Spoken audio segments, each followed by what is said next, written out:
Ailson Lino convida, novidade e informação pra melhorar sua vida. Podcast Ailson Lino convida. Olá, meus amigos! Que bom estar aqui com vocês e ter vocês conosco, né? Mais uma edição do nosso podcast Ailson Lino convida, sempre trazendo os assuntos que você já conhece, né? Em cada edição, a gente traz uma novidade, histórias contadas pelos próprios protagonistas. Aí não tem dúvida, né? É da fonte. E a gente procura sempre trazer convidados com assuntos assim que interessam muito, principalmente aos dias atuais, ou à humanidade, a mim, a ti e a todos nós, né? E hoje a gente caprichou, viu? Já está conosco aqui ele que é psicólogo, filósofo, engenheiro, escritor, se dedica muito às causas sociais, se dedica muito à vida do outro e à descoberta da própria existência. Olha só, já está conosco o Dr. Adenauer Novaes. Olá, doutor, muito obrigado por aceitar o nosso convite. É uma lisonja muito grande, especialmente para mim, tê-lo aqui na nossa bancada. Seja muito bem-vindo, tá? Eu é que me sinto lisonjeado, né? Principalmente quando eu sou chamado de doutor sem ser doutor. Então eu me sinto mais importante, né? Para mim é um prazer estar aqui com você, Ailson, conversando sobre a vida, sobre as pessoas, sobre o ser humano, né? É sempre agradável a gente falar da alma humana, da essência do ser humano, que não tem pátria, não tem bandeira, não tem cor, não tem gênero, né? É o ser humano, o ser em si. Então, obrigado pelo convite. Nós é que agradecemos. Evidentemente que uma grande parte, se não a totalidade dos nossos internautas, dos nossos telespectadores e ouvintes, né, já que, no geral, o nosso programa conhece o Adenauer, né? Mas para aqueles que ainda não conhecem, ou até mesmo os que conhecem, né? Hoje eu vou devassar um pouco a sua história aqui, para que a gente saiba da fonte como foi sua trajetória.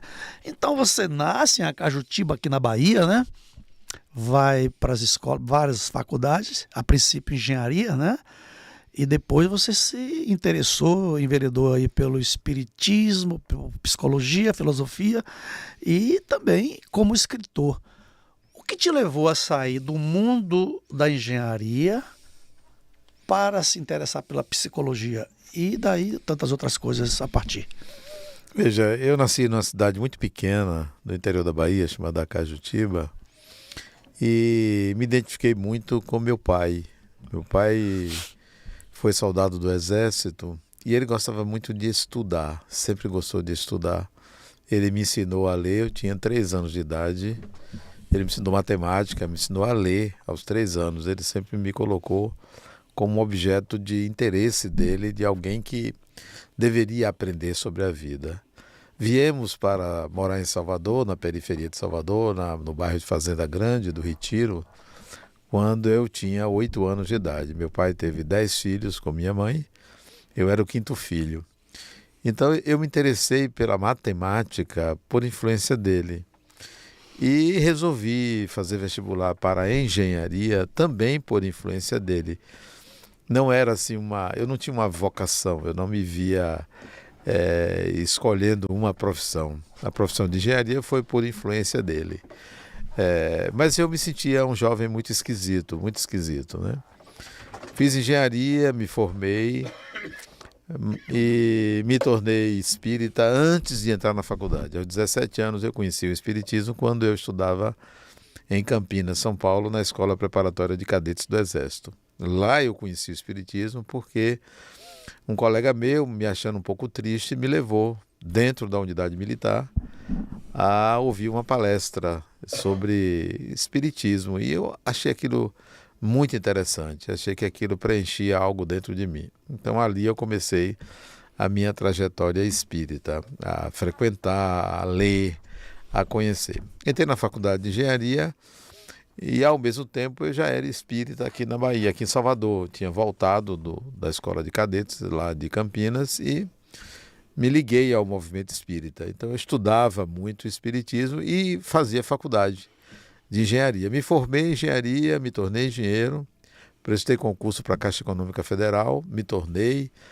funcionário da Caixa Econômica Federal.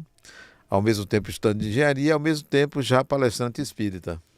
E a minha área de interesse no espiritismo era estudar a reencarnação. Eu tinha fissura pela reencarnação, eu queria conhecer muito.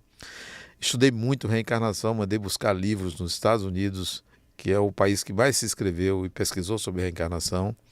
Li muitos livros sobre reencarnação, então me tornei talvez um especialista nesse assunto. Minhas palestras eram mais sobre reencarnação. E formei engenharia, trabalhei como engenheiro na Caixa Econômica Federal, mas logo que eu me formei em engenharia, eu me interessei por estudar filosofia. Entrei na Universidade Católica de Salvador, me formei em filosofia e logo tive interesse em estudar psicologia. Me interessava a mente humana. Achava um fascínio pela mente humana. O funcionamento da mente humana, para mim, era como se eu estivesse entrando em contato com algo muito poderoso, algo muito misterioso. Fiz vestibular, só tinha a Universidade Federal. Me formei em psicologia e mudei de profissão. Migrei de engenharia, saí da Caixa Econômica, me aposentei, claro, e migrei e me tornei psicólogo. E tem 31 anos que eu atendo como psicoterapeuta até hoje, né? Que é a minha profissão, é onde eu ganho meu pão, digamos assim, é como psicólogo. Antes era como engenheiro, agora como psicólogo. Aí eu posso dizer a você, Ailson, que eu encontrei minha vocação profissional. Eu não era engenheiro, quer dizer, eu era engenheiro de fato, até fui chefe da engenharia. Você esteve engenheiro por algum tempo? Estive engenheiro por algum tempo, por 17 anos. Chefiei o Departamento de Engenharia da Caixa Econômica Federal, desempenhei o meu papel como engenheiro, construí prédios. Aquilo eu fazia com prazer, eu não me desgostei da profissão, mas tinha algo mais forte dentro de mim que me chamou a tratar e a lidar com pessoas, a lidar com a mente humana. Então eu deixei a engenharia no auge. Ganhei dinheiro como engenheiro, mas eu preferi ir como psicólogo. Muito bem, Adenauer. Você fez a caminhada exatamente como tudo surgiu. A psicologia veio da filosofia, então você começou por onde devia começar. Pela filosofia, exatamente. Posteriormente se interessou pela psicologia, para fechar, né, esses conhecimentos fantásticos aí da mente humana, do ser humano e da vida como um todo. Mas a questão do espiritismo, quando você descobriu que você tinha uma mediunidade mais aguçada, mais avançada do que as pessoas que ainda não sabem que têm essa mediunidade, ou não têm, não a têm, melhor dizendo. Veja, aconteceu um fenômeno comigo. Eu já era casado, já tinha filhos, né? E eu tinha uma casa de praia, tinha carro, né? Como tenho, mas não uso. Eu era um profissional muito bem sucedido. Tinha saúde, mulher, filhos, morava muito bem. Morava num apartamento de 4 quartos, muito grande ali na Pituba. Aí eu me perguntei, a viver é só isso? Viver é só conquistar isso? Eu tinha 35 anos. Então, acabou. Se viver é só isso, deve ter mais alguma coisa que vale a pena, né? E já palestrante espírita, eu já era palestrante espírita, né? Já de muitos anos. E descobri que eu precisava fazer alguma coisa para realizar algo melhor para a sociedade. E um dia, no Instituto Kardecista da Bahia, onde eu era presidente, em 1992, um espírito chegou para mim e disse, olha, você é uma pessoa boa, mas você tem vergonha de ser bom. Eu disse, não, eu não sou uma pessoa boa, sou uma pessoa comum. Não, você é uma pessoa boa, você tem vergonha de ser bom. Você quer fazer uma obra comigo? Escreva aí. Aí eu escrevi Fundação La Harmonia. O espírito que editou isso? Editou para mim. Escreva aí. Aí eu botei Fundação La Harmonia. Construir e manter uma escola, construir e manter uma creche, construir e manter um centro espírita, um ambulatório médico, um núcleo de psicologia, um serviço social. E foi editando, um lar de idosos, foi editando 12 projetos. Isso você tinha 92. 92. Isso é 92. Eu nasci em 55, eu tinha 37. Como Ia fazer 37. Essa comunicação chamada de psicofonia? Eu ouvi. Psicógrafo. Eu Você ouviu? ouvi. Você ouviu. Eu ouvi ele falar. Aí você escreveu. Escrevi o que ele me ditou, muito devagar. Eu disse, olha, é muita coisa. Em que estado você estava, Adenauer, normal, para que você começasse a ter essas audições? Aqui como eu estou com você. Você estava sozinho? Sozinho numa sala no Centro Espírita, sozinho. Eu ouvi, me assustei um pouquinho, mas para mim conversar com espíritos é conversar com pessoas. Como é o nome desse espírito? Ele não me autoriza a dizer, nunca me disse. Ele nunca te disse o nome? Nunca me disse. Eu desconfio, mas não sei. Você desconfia. E como é para você saber naquele momento, como foi para você saber naquele momento a veracidade, se era um espírito de grande envergadura, iluminado, ou se era um bagunceiro, vamos dizer assim? Não, que fosse um bagunceiro, mas um bagunceiro querendo fazer uma obra social. Muito bom, deixa de ser bagunceiro. Então não me preocupei com quem era, mas sim com o porte do que ia ser feito. Eu disse, olha, eu não tenho condições de fazer isso. Ele disse, não se preocupe. Os recursos são comigo. Dirija. E aí começaram a aparecer pessoas, doações. Quando eu divulguei que eu queria fazer uma obra, apareceu muita gente, muito dinheiro. Eu recebia, só para te contar, um acontecimento que se deu em 2014. Um dos projetos ainda não tinha começado, que era um lar de idosos.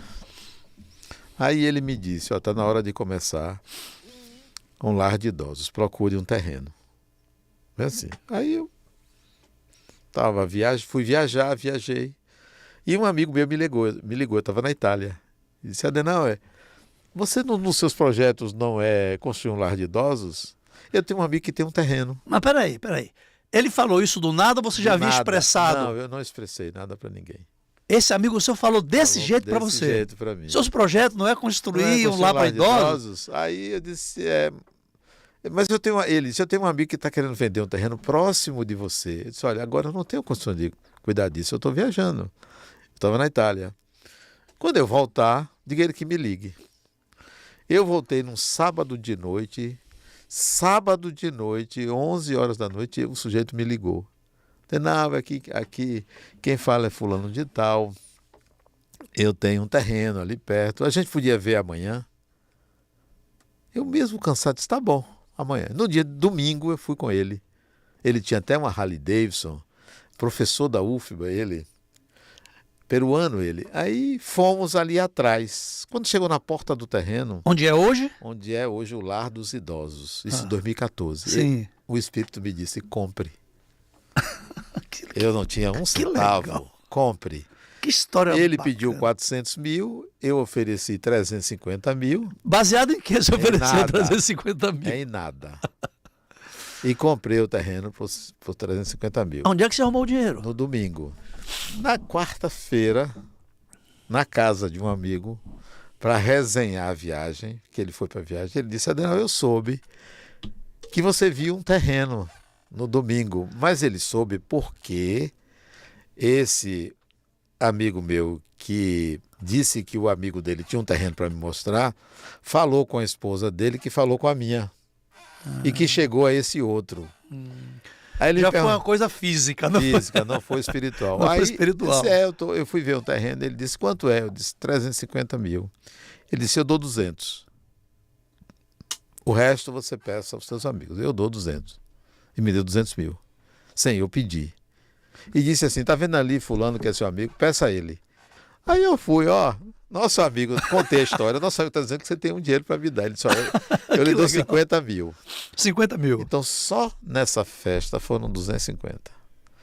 Depois ele disse, eu vou pedir a meu irmão. O irmão deu mais 50. Já juntou os 300 mil. 300 mil, faltava 50. Eu indiquei uma advogada para atender um amigo meu. Ela ganhou a causa e disse, Adenauer, eu vou te dar 25 mil. Eu disse, não, eu não quero. Não quero dinheiro. Não, mas eu vou te dar. Eu não quero. Eu disse, então eu vou te dar para você comprar o terreno. E me deu 25 mil. Faltou 25 mil. Eu tinha em caixa, coloquei e completou. Então foi assim. Mas o mais importante não é isso.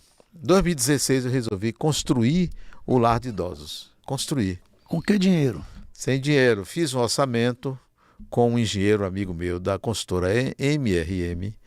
Ele fez o orçamento, deu 4 milhões e meio a obra do Lar dos Idosos. 4 milhões e meio. Olha, terreno 350 mil, 4 milhões e meio. Ô, Adenauer, aí já não seria uma explicação, porque lá atrás você tinha feito engenharia. Foi engenharia civil que você fez? Fui civil. Não está aí a explicação? Tá aí. Para eu me preparar para essas obras. Hoje nós temos 1, 2, 3, 4, 5, 6 prédios. Ali no Lar Harmonia. Ali perto, no entorno ali. Não é só ali onde você foi, não.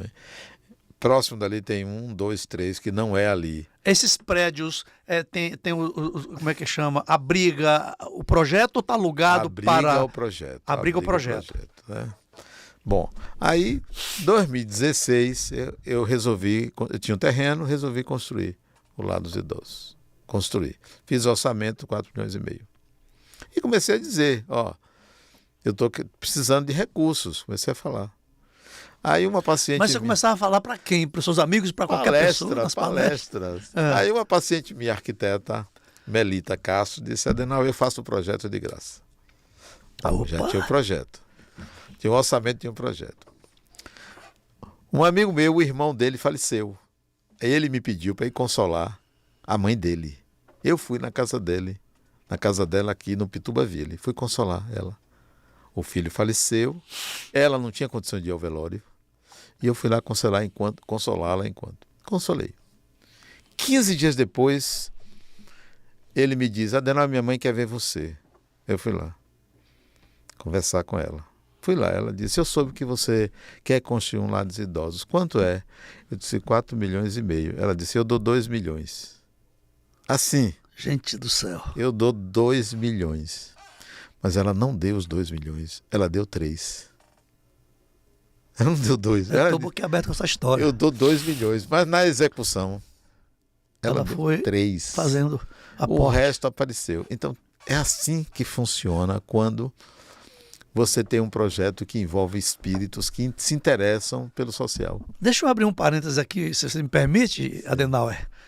Eu li... Me parece que nos lindos casos de Bezerra de Menezes tem um livro e existe uma passagem lá, se eu não me engano, onde ele precisava atender muita gente e ficou um tempo fora até de cuidar fisicamente da família dele. E um dia chega uma charrete cheia de alimentos que ele não sabia, que não foi ele que mandou. Essa passagem me lembrou isso aí, né? Ah, mas isso tem demais. Tem demais. Você não queira nem saber como é a quantidade de eventos que denunciam uma participação espiritual num projeto desse. Desculpe, eu fecho parênteses, continuo nessa... Por que eu estou lacrimejando? Não sei, né? Não sei. Mas desculpa aí. Mas vamos lá. Então, a participação espiritual é muito grande. Então, a obra cresceu dessa forma, onde não é Adenauer mais, né? Eu descobri que eu tinha essa proximidade espiritual naquele ano de 1992. Eu desconfiava antes que eu era agraciado com presenças espirituais, mas não sabia como a coisa era tão intensa, tão forte e tão natural. Então foi a partir de 1992 que eu não tinha escrito nenhum livro ainda. O primeiro livro que eu escrevi foi em 95, Reencarnação, Processo Educativo. Então ali eu vi que havia participação de espíritos na minha vida espiritual, como até hoje, né? Sem dúvida alguma para mim, né? Então a sua primeira, vamos dizer assim, sua primeira elucidação talvez seja, foi a partir da voz desse espírito te convidando para o projeto social. Foi o primeiro start que você concebeu a ideia de que era um médium e que seu caminho... Embora antes eu já sentia uma outra coisa, mas não identificava. Não era tão explícito como foi ali. E hoje, Adenauer, você tem contato com os espíritos desencarnados naturalmente, dia a dia? Naturalmente. No dia a dia? No dia a dia, como estou conversando com você aqui. E normalmente esses espíritos, eles se identificam ou apenas ele quer dizer, ele fala o que tem que falar sem se identificar? Vou dar um exemplo. Em dezembro de 2019, antes da pandemia, eu senti que tinha alguém me seguindo dentro da minha casa. Você sabe quando você tem uma sensação que tem uma pessoa junto de você. E eu sentia, eu ia para a sala, tinha essa pessoa, eu ia para o meu gabinete, tinha uma pessoa. Eu não identificava. Mas te metia medo, não, né? Medo, te dava receio? Medo nenhum, zero medo. O que pode acontecer com Não a é gente? bem medo, mas assim, você ficava, é coisa boa, coisa ruim, Não, o que é? se fosse ruim, eu sentiria alguma vibração desagradável. Eu não Sim. sentia. Sim, E chegou um momento tão intenso a presença dessa pessoa que eu senti que ela estava na minha frente, eu sentado numa escrivania com o computador, e eu senti que a pessoa estava na minha frente. E eu perguntei: quem é você? Não via. Quem é você? E ela disse: a mãe. Não era minha mãe. Não era minha mãe. sim. A mãe. E desapareceu. Eu deixei de percebê-la ali. Disse, a mãe? E aí, mãe Como de assim, quem? a mãe? A mãe. No dia seguinte, eu me lembrei que em 1978 eu recebi um livro de presente chamado A Mãe. E era um livro psicografado? Não, um livro escrito por uma mulher. Desci no meu gabinete e peguei esse livro, um livro fininho chamado A Mãe. Então, Conversas. foi ela quem escreveu? Ela quem escreveu. Que legal! Aí ela passou a estar comigo quinzenalmente. Combinei com ela para conversarmos quinzenalmente. Arrepiante esse O negócio. nome dela é Blanche Raquel Mirra Alfaça. Era francesa? Ela estudou na França, ela era filha de um banqueiro turco que migrou para a França. Ela foi alfabetizada na França. Desculpa, que época ela viveu? Ela morreu com 95 anos no início desse século. Ela é no começo do século No passado. começo do século passado. Ela foi pintora, casou com um pintor, Morissette, separou-se dele, casou com outro indivíduo, migrou para a Índia, morou na Índia durante muitos anos, mas não deixou as raízes francesas dela. O que é que fala esse livro, mãe? Um livro que fala da sabedoria. Mãe, porque na Índia a mãe é como se chama Deus. Algo assim, eles reverenciam, né, algumas divindades hindus como sendo a mãe. E as conversas com a mãe é porque ela canalizava um espírito que se intitulava a mãe. E eram conversas muito sábias, e ela me ditou alguns textos. Eu anotei esses textos. Durante 4 anos ela permaneceu convivendo comigo na minha casa. 4 anos, quinzenalmente. E essa mãe ainda está no dia a dia com você? Não, ela deu o recado só dela? 4 anos. Só e foi 4 embora. anos. Não tenho mais contato com ela. E esses insights, esses textos que ela te ditava, que você escreveu eles, anotou eles. Anotei, tá anotado. Tá em algum livro? Você Não botei em você livro só tem nenhum. ele? Tá lá Pretende guardado. ainda? Acho que não. Não. Acho que não. E será que esse não era o propósito dela? Mas eu divulguei na época. Ela me ditava nas terças de noite, sempre terças às noites, 10 horas da noite, de 10 a 10 e meia, meia hora. E eu publicava num programa que ainda tenho até hoje, chamado um colóquio espírita. Onde é esse programa? Esse programa é na TV Harmonia.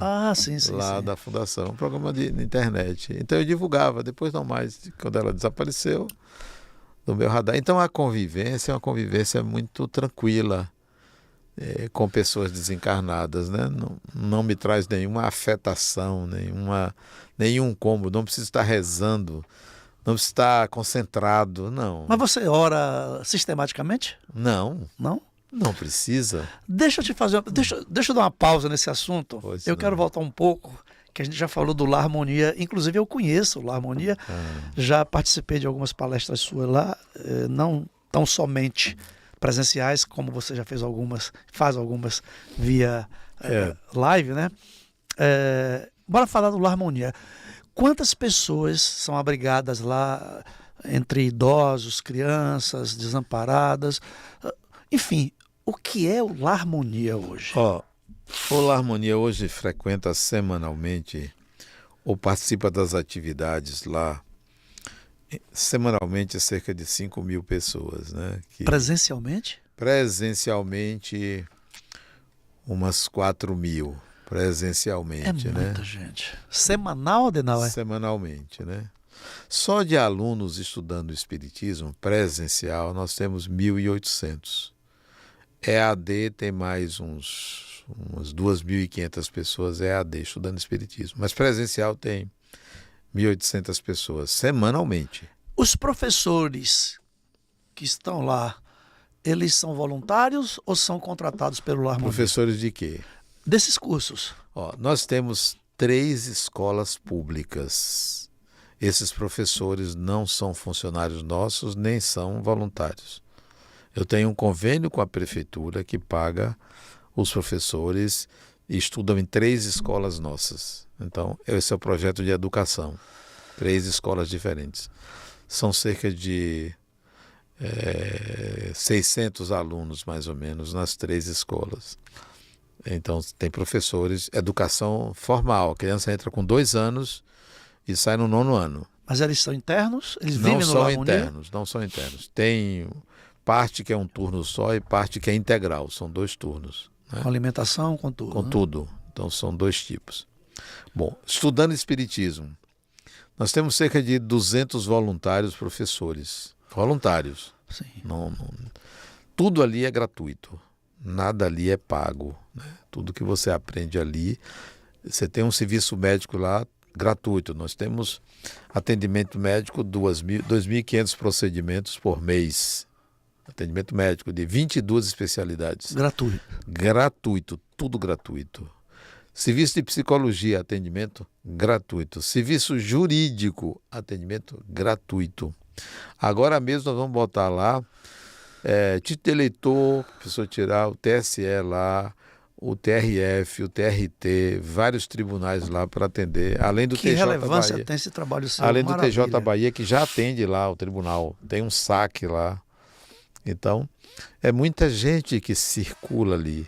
E quantas pessoas abrigam morando lá no lar, entre idosos? Morando não tem. Não Eu tem, né? tenho lá cerca de 380 idosos cadastrados que vão e passam o dia lá. Faz cursos, tem fisioterapia, tem atendimento ortopédico, médico, psicológico para idosos, só para idosos, lá no lar de idosos. Né? Sim. Mas eles não moram lá. Eles passam o dia. Vêm ali da comunidade, fazem sua fisioterapia, tem lá uma piscina térmica que eles fazem a fisioterapia, hidroterapia. Então tem vários serviços. E né? o Lar Harmonia, claro que apesar de ter, apesar não, graças a Deus que tem vários voluntários, mas o Lar Harmonia tem despesas. Tem. Como é que paga essas despesas? Advém de onde esse dinheiro? Porque é tudo filantrópico, sem fim lucrativo. Nós Como é? temos empregados também para os vários serviços, né? Nós temos empregados. Temos quase 50 empregados remunerados. Remunerados. Mas é para as atividades administrativas, não para as atividades voluntárias. Sim. Como é que o Lar Harmonia paga essa Calma. galera? Nós temos quase 100 profissionais de saúde trabalhando gratuitamente. Uns 40 psicólogos trabalhando gratuitamente. Então temos muita gente. O que nós gastamos mensalmente, talvez chegue a 180, 190 mil por mês. De onde é que vem esse dinheiro? Bom, primeiro eu escrevi livros e eu não tenho direito autoral. São 52 livros que Adenauer Novaes já escreveu. 52 livros e toda a venda desses livros é doada em cartório, não me pertence. Né? Escrevi, entrego à fundação, a fundação edita, eu assino, que é registrado em cartório, doação pública, não é privada, para ninguém reclamar direito autoral. Sim. Meus filhos não reclamarem, Sim. minha mulher. Então tem a renda desses livros, que ela é toda para a instituição. Eu tenho convênio com o Tribunal de Justiça que aporta um aluguel de um andar dos prédios para isso. Eu tenho convênio com a Prefeitura Municipal de Salvador, né? Eu tenho convênio com o Estado, eu tenho alguns convênios que me dá, digamos assim, 50 mil por mês, a soma desses, menos, uns 40 mil por mês, a soma desses convênios. Existem doações voluntárias de Aí pessoas tem físicas? pessoas físicas e pessoas jurídicas que doam. E que a gente faz? Tem uma cantina que vende alimentos, tem bazar que a gente faz, então a gente vai arrecadando, a gente não tem problema financeiro. Como o próprio Espírito disse, recursos é comigo, então eu não me preocupo em pedir dinheiro. O dinheiro chega naturalmente. Ele vem. Isso é Mas, Adenauer, esse espírito ainda aumentou do centro? Ele está contigo até hoje? Ele Vocês está convivem? comigo até hoje, mas ele não é meu mentor, é Não. parceiro. É parceiro. É Ele parceiro. continua trabalhando até hoje. Trabalhando, é parceiro. Ele não decide, nem eu decido. Decidimos. Até hoje vocês trabalham juntos. Juntos, é. Então, qualquer que sejam as decisões, vocês sempre estão em conjunto. Sempre conversando. Que sempre, legal. é. E ele não te autorizou a dar esse nome. Não, nem eu tenho. Eu tenho uma ideia, mas eu não.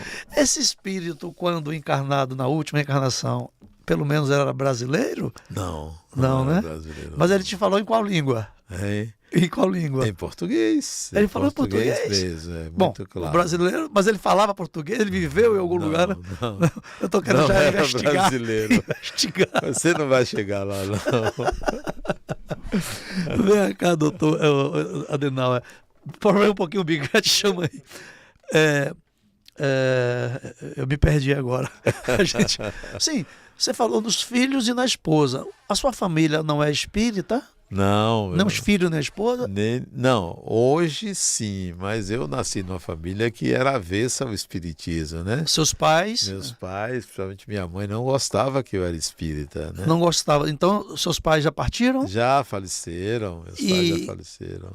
Antes de falar, lógico, ainda em vida você já era espírita? Já era espírita. Ele não aceitava, né? Não aceitava, não. Mas eu compreendia. Claro. Né? Ninguém é obrigado a aceitar a nossa crença, né? Claro. E seus filhos hoje? Eles não são meus espíritas? Filhos, olha, quando eu me casei, houve um acordo familiar, né? Eu não sou católico, não fui católico, né? Sempre fui espírita desde jovem. E minha esposa queria casar na igreja. Eu disse, mas eu não sou católico. Não, mas a família quer que a gente case na igreja. Eu disse, tudo bem, eu posso casar na igreja, mas nossos filhos não serão batizados. E foi acordado isso. Ela então, aceitou numa boa, claro. Ela Foi aceitou. acordado. Acordado, então meus filhos não são batizados. E não me ocupei de ensinar espiritismo para eles. Eles nunca se interessaram e você deixou ele à vontade. Não é isso. Eu nunca os convidei para ir a um centro espírita, porque eu deixei eles livres para isso. E eles vão. Ah, eles frequentam?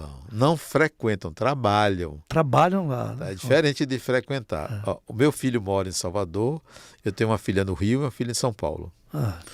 A filha do Rio é espírita e trabalha, escreveu um livro recentemente, né? Ela fez mestrado na área de cura espiritual, né? Fez doutorado também. E ela é espírita. Meu filho, ele faz as minhas capas dos livros e ele vai ao centro espírita. Mas não é espírita? Não, eu nunca perguntei a ele se ele é espírita. Eu acho que isso é secundário.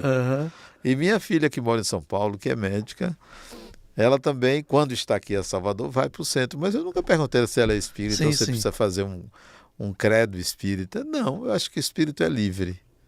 Então, quando você perguntou, você ora? Não, porque eu acho que a oração ela tem a função de fazer você equilibrar a sua mente.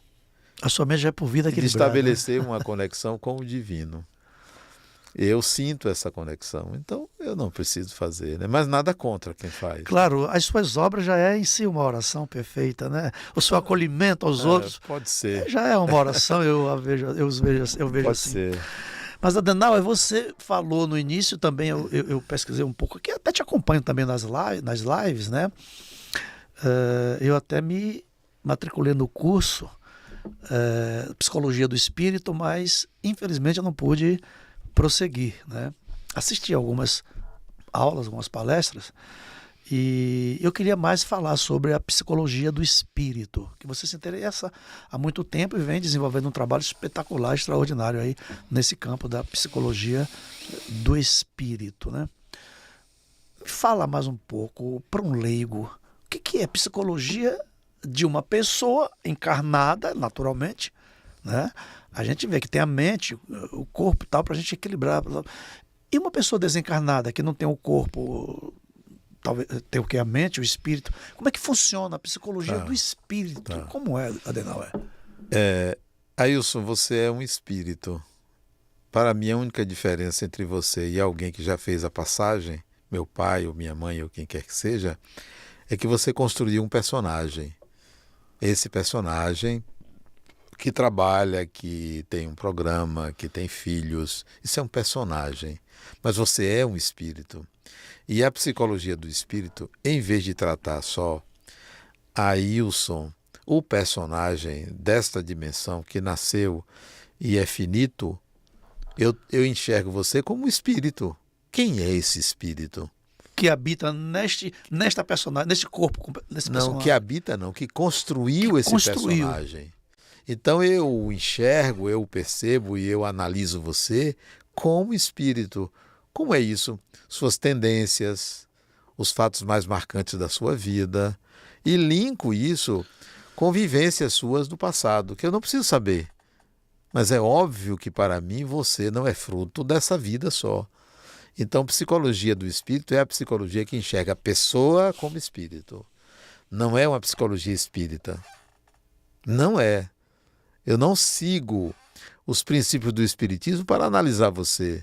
Eu sigo os princípios que eu criei da psicologia do espírito, que é aquela que percebe você como um ser interexistencial, que não nasceu agora e nem vai morrer. Quem nasceu foi um personagem, um homem, que construiu uma vida, uma história, que deve ser uma história muito bonita, que tem X anos, que vai um dia morrer, esse personagem. Mas esse eu, que está nesse experimento, ele continua. Então eu percebo, eu analiso, eu visualizo este ser chamado espírito. Então psicologia do espírito não é psicologia do desencarnado, é do humano, que é visto como um espírito que está aqui num estágio, no intervalo de uma encarnação. Então quer dizer que este Ailson Lino, que é um personagem do meu, que é um personagem do espírito, que eu já vivi outras vidas. Já foi outros personagens. Outros personagens, já. Mas a cada personagem é uma sequência do. Eu não posso, por exemplo, ter vivido uma história na última encarnação muito bacana, muito edificante, etc e tal, e nesta encarnação eu chegar como um personagem horrível, ruim, enfim. O pior é que pode. Sim, pode? Pode. Isso não seria uma involução? Não, não seria uma involução. Porque você, mesmo sendo aqui comigo, uma pessoa muito tranquila, muito equilibrada, está conversando comigo, me acolheu bem, muito educado, mas você pode ser um péssimo marido. É involução? Não, são áreas diferentes da vida. Entendi. Então você pode... Estou dizendo que você é um péssimo marido. Não deve ser um excelente isso. marido. Mesmo você lendo o meu espírito, minha mente, pode ser que você tenha visto algo, então, mas eu não sou um péssimo marido. Exato. Então você reencarna e constrói um personagem para evoluir, para aprender determinadas áreas da sua vida. Na seguinte, outras áreas. Então pode parecer que você era uma pessoa boa e agora é uma pessoa ruim. Não. Você está trabalhando áreas que ficaram adormecidas, que você não trabalhou. Então você não pode analisar uma pessoa por uma encarnação, por duas. Pegue 20. Aí você pode ver quais são as habilidades que a pessoa já conquistou. E tem inabilidades também, né? Essas habilidades, e também as inabilidades, como é que eu posso dizer para você, Adenauer? Como é que eu posso te perguntar? Bom, não é nem essas habilidades. A minha reencarnação, ou de todas as pessoas, elas são coercitivas ou elas são, assim, escolhidas? Eu escolhi, o meu espírito quer dizer, né? Escolheu eu reencarnar como Ailson Lino, oriundo dos meus pais, da minha família, com as condições que meus pais tinham. Foi uma escolha minha ou foi um resgate? Foi por coerção? Em geral são coercitivas, em geral. Mas coloque aí uma faixa de talvez 3 a 5% de pessoas que escolhem. A grande maioria, 8 bilhões de encarnados no planeta, vai de roldão, né? Não tem esse poder de escolher. Quem escolhe a espiritualidade, você vai reencarnar Não, há assim? um automatismo. Há um automatismo? Há um automatismo formado pelo seu campo, o campo pessoal. Entendi. Por que você... Por exemplo, eu nasci numa família de 10 filhos, uma família desestruturada. Por que eu nasci numa família desestruturada? Meu campo formou isso.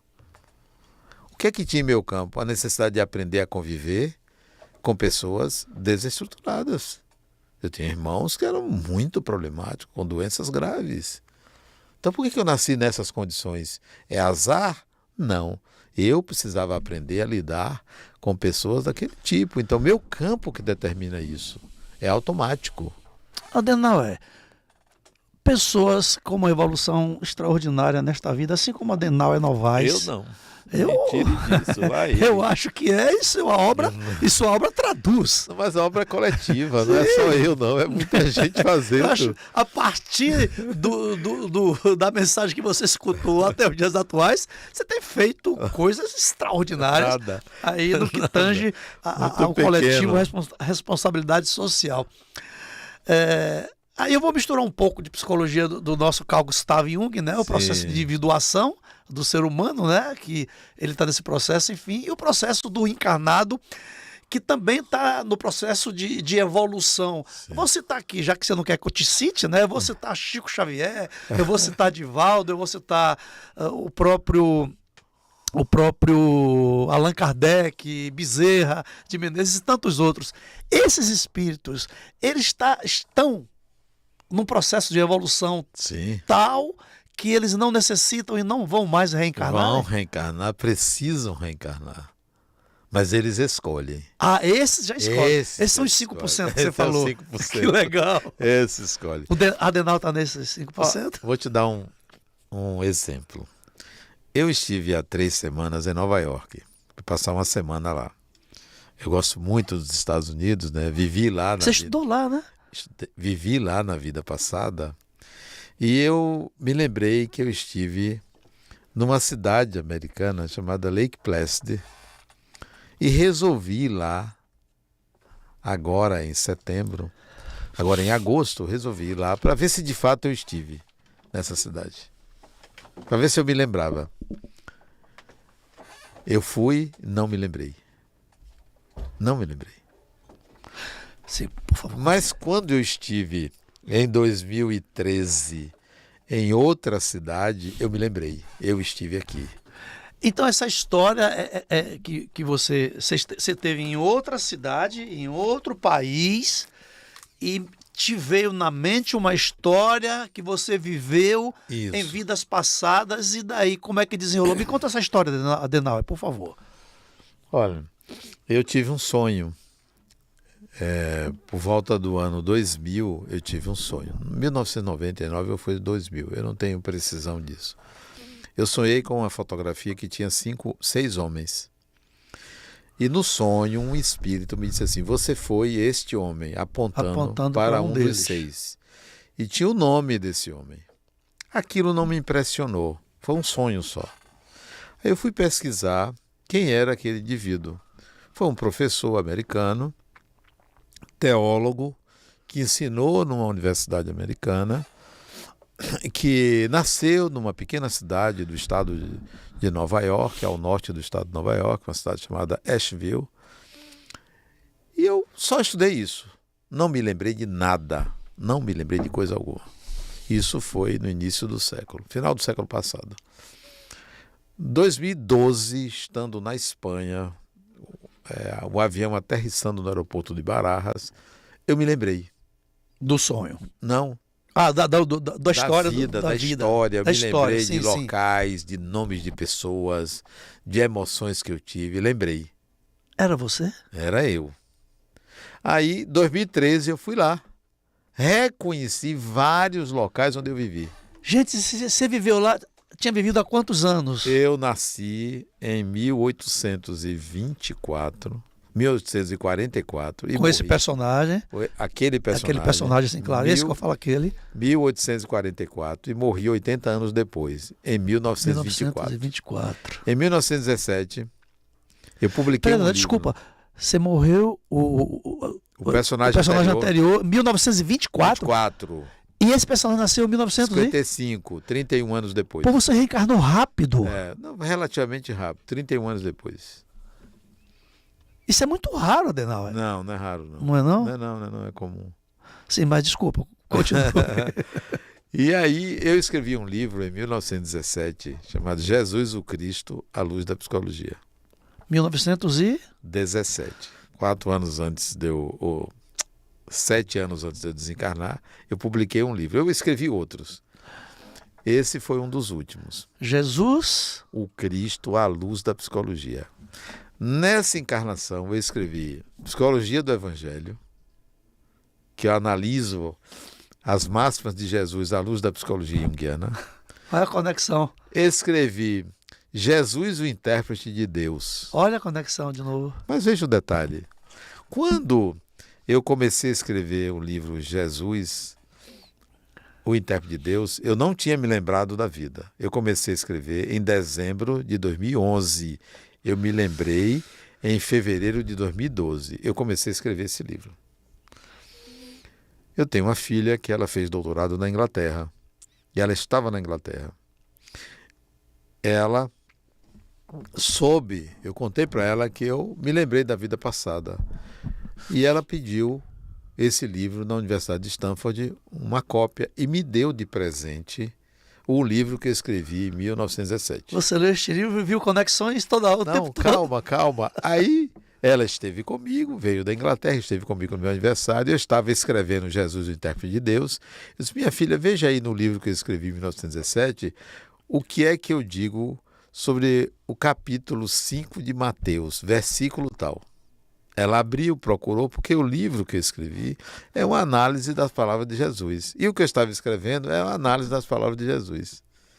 Ô, Denal, é tão engraçado como você fala, engraçado, quer dizer, interessante. O livro que eu escrevi em 1917, que não é esse personagem, né? É esse espírito. É interessante. A diferença, sabe qual é, entre a escrita de 1917 e a escrita de 2012? É o espiritismo? É a reencarnação.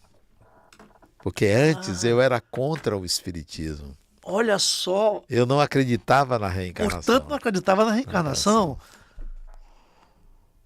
Olha só, a evolução do espírito nesta encarnação já evolui para uma outra vertente da vida, onde acredita que já existe tenho consciência disso, né? Rapaz. Não é bom isso? Não é maravilhoso? É paralisante, Adenauer. Eu estou aqui, parei, tentando viajar nessa história. Aí o pensamento, Ailson, é eu perguntar assim, quem será o próximo personagem que eu vou construir? Como será? Como será o próximo personagem que hoje se chama Ailson? Como é que será? O que ele vai fazer? O que ele quer fazer? Ele quer continuar o que ele faz hoje? Ele quer mudar? Ele quer fazer outras coisas? Ele quer melhorar em que área da vida dele? Você preferiu continuar. Eu continuei. Você continuou. Você vai continuar? Não sei. Eu nem sei como é que funciona isso. Eu nem sei na hora de aprender. Eu nem sei exatamente o que é que eu estou fazendo agora, muito menos o que fiz no passado, na outra encarnação. Não sei se eu dei sequência aqui. Pode ser. Não sei se eu não dei. Talvez não, porque você se estranhou 31 anos. Digamos que você não tenha muita preocupação em retornar e demorasse 70 anos. Então, você não trabalhava com carros. Não existia. Peraí, Denal, você está me Não é? falando exemplos ou realidade? Não, eu... Fala de novo essas datas, esses anos aí. Veja, digamos que você demorou 70 anos para voltar. Então, entre essas encarnações. Entre as encarnações. As então duas. não tinha carro. Você não trabalhava com carro. Sim, claro, entendi agora. Você podia trabalhar com alguma máquina. Isso eu entendi. Agora, esses números que você escolheu como exemplo, eles são verídicos? Não sei, eu não vou dizer que eu estou aqui profetizando. Eu só estou dando Você exemplo. Você não está ouvindo? Não estou não. Isso não foi insight? Não. Eu estou só dando Por falar nisso, Adenauer, você já sabe da última encarnação, da penúltima, porque a última é essa, né? Da passada, quem você foi, quando você nasceu, o que fez e quando você morreu. Eu me lembrei só de mais outra. Eu não me lembrei. Antes dessa? Antes dessa que eu tive nos Estados Unidos. Eu me lembrei, mas não com detalhes, que no século XIII eu era um mendigo, doente, Depois de Cristo? Depois de Cristo, século XIII. Sim. 13, entendi. 13. 13 é depois de 13. Cristo. Sim. Eu fui curado por Francisco de Assis. Eu vivia na Itália e ele me curou. Que doença Eu era? me lembro disso. Qual era a doença? Não me lembro. Não me lembro de detalhes. Mas a imagem de estar sendo curado por ele e vir a trabalhar na obra dele, eu tenho essa lembrança. Eu tenho essa lembrança. Isso no século XIII. Mas daí em diante eu não tenho. Você era um mendigo. Mendigo. Chico de Assis te curou. Me curou. Mas como é que ele te curou? Ele era médico? Não, ele curava muita gente. Me impunha as mãos sobre as pessoas. As pessoas Como saíam Jesus curadas. fazia? Como Jesus fazia. Então você... Aí eu tive lá em Assis para ver os locais, né, onde eu poderia ter passado por lá, né? Foi muito bom. Eu já estive lá algumas vezes, umas 5 ou 6 vezes. Você, por acaso, teve algum insight de quando você vai desencarnar? Sim, Você já sabe disso? mais ou menos. Isso te dá alguma aflição? Nenhuma, zero. Zero? Zero, porque viver é para sempre. Viver é para sempre. Viver não é estar num corpo. Viver é para sempre. Se a vida aqui encarnada é tão boa como eu acho que é e tem sido para mim, a vida fora do corpo também é muito boa para mim. Quem tem o que fazer, quem tem propósito, não se angustia com a morte. Mas... É verdade, é verdade. Tanto é que Se é o para seu sempre. espírito, você já falou de 2 encarnações aí, sempre fazendo coisas maravilhosas, com um propósito extraordinário. Se E é para sempre, por que a gente vai ficar angustiado? E o que mais me chamou a atenção foi o espaço de tempo entre vidas, 31 né? anos. Porque 31 anos. 31 anos é Sabe coisa que uma rápida. coisa que eu vou sentir falta quando eu desencarnar? Ah. Celular.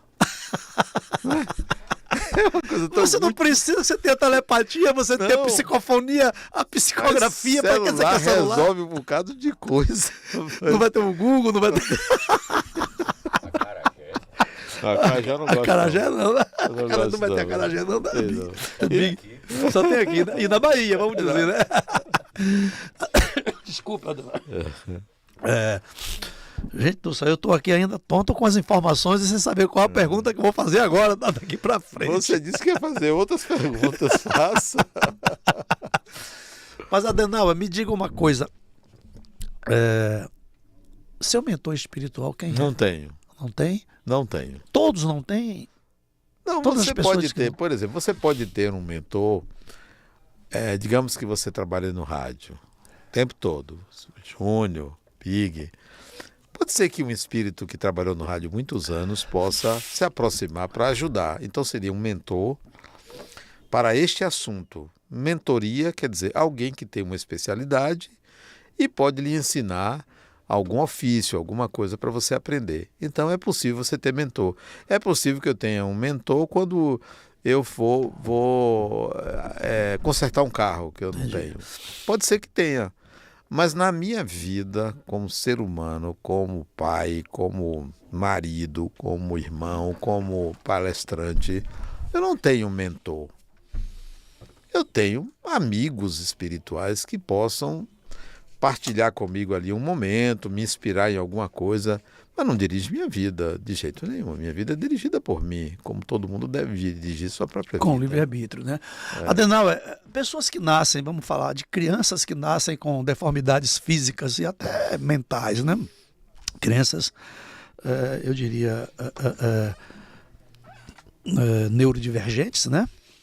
Ou trazem alguma deficiência física com a paralisia ou coisa parecida, menos um membro deformado ou coisa parecida. O que é que explica na espiritualidade? Ele está resgatando alguma coisa ou foi, por acaso, simplesmente um acaso da gestação, ou, enfim, Nem é acaso, nem é resgate, nem uma coisa nem outra. Se você intencionar agredir uma pessoa, se você der uma facada numa pessoa, antes de você cortar a pessoa, você cria a imagem da agressão. Você intenciona, você está criando. Quando você enfia a faca, você está gravando essa imagem como uma emoção de ódio e de vontade de matar. Quando você faz isso, você altera o seu campo. Você machuca você. Muito provavelmente, se você não fizer alguma coisa para mudar, você nascerá com algo relacionado a essa agressão pela imagem que você fez aos outros. Então, não é um karma, é uma predisposição para que aquilo aconteça, porque você fez um gravame do seu psiquismo. Então é você que se pune. Aquele órgão que eu feri, eu posso vir Provavelmente. com deficiência nele. O caso está lá, Ian Stevenson pesquisou, de um homem que ele era casado, ele brigou com a mulher, ele esfaqueou ela na costela e matou. Essa agressão dele, que ele fez com que ele nascesse com a mão menorzinha do que a outra e faltando 3 costelas. Olha só. Então, o que você agride no outro, você está agredindo a você. Então não é um resgate, é uma consequência. Não é um karma, é uma possibilidade. Ou seja, esse sentimento dessa agressão continua no sujeito tão forte que ele sente aquilo e por sentir ele vai nascer com aquela deficiência. Vai mudar o seu corpo. Agora, não na mesma intensidade, sempre menor. Sempre a intensidade menor. E no caso de suicídio, as pessoas que se suicidaram vidas passadas, eles estão agora reencarnados. Reencarnam. Ele traz também essa emoção? Se não se tratarem, porque pode se tratar. Por exemplo, a pessoa se suicidou bebendo ácido. Sim. Vai nascer com problemas no esôfago, vai nascer com problemas no estômago. Isso é 100% certo? 100% não. Nem é certo. Isso é predisposição. Nasce com a predisposição de um órgão com problema. Se ele dá um tiro na cabeça, ele vai nascer com problema cerebral. Você dá um tiro no coração, ele vai aparecer com problema no coração, porque ele está fazendo isso com ele. Ele está se agredindo, mas a vida continua. Ele volta. Adenauer, e os serial killers? Psicopatas. Psicopatas, eles voltam... Não sentem. Eles não sentem. A emoção que eles têm, quanto mais sofrimento da vítima, mas eles se sentem bem. Eu falo no retorno de vida. Pois é. Ele matou 30, 50 pessoas. 50. Esse indivíduo tem uma dificuldade de valorizar a vida. Ele não precisa morrer 50 vezes. Ele vai precisar valorizar a vida. Ele vem com alguma deficiência cognitiva. A psicopatia gera isso. Ele virá com alguma dificuldade de compreender a realidade. Bom, vai renascer 1 vez, 2 vezes, 10 vezes, até ele estabelecer uma relação de afeto. O problema do psicopata é a falta do afeto. Sim. Então ele vai desenvolver o afeto. Adenauer, e os guerreiros, bravos guerreiros que estão numa guerra defendendo o seu país, ou até mesmo um policial estadual que mata cumprimento pela do dever. Profissão, cumprimento do dever, como é que funciona? Não tem culpa. Não tem culpa. Não tem culpa. Então, um guerreiro no campo de batalha, ele matou culpa. 200. Não. Diferente daquele que intencionalmente faz sem ter... Assim como o policial também matou 10, 20. Mas ele não tem uma prerrogativa legal, né? Ele tem uma prerrogativa legal. Ele tem uma desculpa, entre aspas, para fazer aquilo. Então ele não vai se culpar por aquilo. As falhas desta encarnação, falhas entre aspas, inabilidades. Né? Inabilidades, vamos dizer assim, ou as maldades que foram feitas por algum sujeito que fez nessa encarnação, ele desencarnou. Ao desencarnar, há um filme de uma retrospectiva? Ele vai lembrar.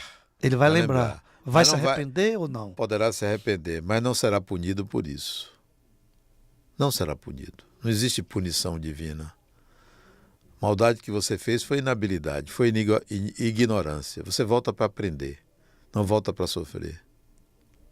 É só não fazer mais. O sujeito só morre no dia, Adenauer? Não, pode morrer antes, pode morrer depois. Pode morrer depois? Você pode ter uma moratória, morrer 5, 10, 15 anos depois. Então vamos lá, se você falou que pode morrer antes, como pode morrer depois, então ele já reencarna com uma data pré-definida. Antes ou depois ele pode ir ou na data. Não, você nasce com a quantidade de energia vital. O que mantém você no corpo é a vitalidade dele. A vitalidade dele. Se você nascer num corpo com certas deficiências, você vai ter uma redução desse tempo, que seria 100 anos. Aí eu posso aumentar se eu me cuidar. Se cuidar, mas se também merecer algum tipo de aporte de vitalidade espiritual. Para que você aumente, pode ser. Não sei se é muita vantagem, não. Dependendo da situação física que você está, né? Adenauer, por falar em dependendo da situação que a gente se encontra, né? Você me falou ainda há pouco que tem carro, mas não usa, né? E por que você não precisa também estar se locomovendo com o seu próprio carro? Até que para dirigir, para estacionar, isso dá uma, né? Olha, Mas eu disse que eu tenho carro, mas na verdade não é meu, é de minha esposa. É. Quando ela me empresta, eu uso, mas eu não gosto de usar. Mas eu não quero falar exatamente do seu carro, nem dessa situação de tá. carro, não, tá? Eu quero falar para você que está numa outra situação que não é do Adenauer, que não gosta de dirigir, até porque ele tem aí a facilidade de alguém levar ele para os lugares e tal, enfim, transportá-lo. Mas você que trabalha com carro, precisa de carro e gosta de carro, eu tenho uma novidade para você. A Chevrolet está fazendo 100 anos no Brasil e 47 anos do seu consórcio. E nesta festa, quem ganha o presente é você, que faz o consórcio da Chevrolet. Fazendo o consórcio da Chevrolet, você está concorrendo mensalmente a um prêmio de R$100 mil ou R$25 mil toda semana. Se você apontar a câmera do teu celular para o QR Code que está na tela, o seu contato vai diretamente para a nossa equipe de vendas. E esta equipe vai te atender aí, te receber e te dar um atendimento super humanizado. E vai entender aí quais são suas dores, suas necessidades, vai confrontá-las com as nossas possibilidades e daí com certeza nós vamos encontrar um jeito de resolvê-las. Então é muito fácil. Para comprar um carro através do consórcio não tem juros, você escolhe o valor para pagar por mês, tendo um limite de 100 meses do prazo. Com relação ao veículo que você está comprando, você estabelece o valor da parcela, tá? Para retirar esse carro, você concorre uma vez por sorteio, normalmente, como todos.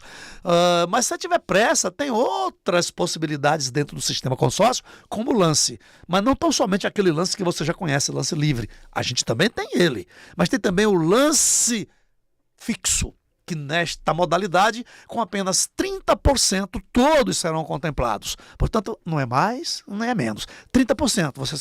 Se você se projeta para juntar os 30%, ou se já tiver, já é um sério candidato a ser contemplado. Se você também tiver um carro usado de qualquer marca, de qualquer modelo, pode trazer para o negócio em forma de lance. Você pode usar o seu carro como um todo ou uma parte. A outra parte você recebe em dinheiro. É a chamada troca com troco. Mas se você não tem nem lance livre, nem lance fixo, e muito menos carro para dar de lance, você acha que está fora? A Chevrolet também pensou em você. Existe o lance embutido, que você vai utilizar da própria carta de crédito, um percentual, para ofertar de lance. Portanto, você não precisa ter dinheiro no bolso, só boa vontade. Pagou a primeira parcela, você já está apto a oferecer lance de todas as modalidades que você seja apto a fazê-las.